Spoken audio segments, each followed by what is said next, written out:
పాలెం ఘటనపై ముఖ్యమంత్రి చంద్రబాబు నాయుడు ఆరా తీశారు. పేలుడు వివరాలని అధికారులు చంద్రబాబుకు వివరించారు.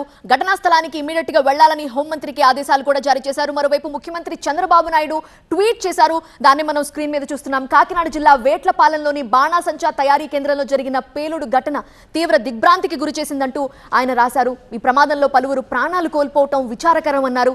ఘటనపై ఉన్నతాధికారులతో మాట్లాడాను. బాధితులకి అవసరమైన తక్షణ సాయం అందించాలని ఆదేశించాను. సహాయక చర్యల్ని పర్యవేక్షిస్తున్నాము. బాధిత కుటుంబాలను ఆదుకుంటామంటూ ముఖ్యమంత్రి చంద్రబాబు నాయుడు ఈ ఘటనపై స్పందించారు. ఈ ప్రమాదంలో ఇప్పటి వరకు 18 మంది కార్మికులు చనిపోయినట్లుగా సమాచారం అఫీషియల్ గా అధికారులు ప్రకటించాల్సి ఉంది. ప్రమాదం జరిగిన సమయంలో 20 మంది కార్మికులు ఆ షాప్ లో ఉన్నట్లుగా సమాచారం. 20 మంది ఉంటే అందులో 18 మంది సజీవ దహనమైపోయారు. పేలుడు ధాటికి వారి శరీర భాగాలు చల్లాచెదురుగా పడిపోయాయి. కొందరి మృతదేహాలు ఎగిరిపడ్డాయి. 18 మంది స్పాట్ లో చనిపోయారు. ఒక్క క్షణంలో జరిగిన పేలుడికి ఇంతమంది బలైపోయారు.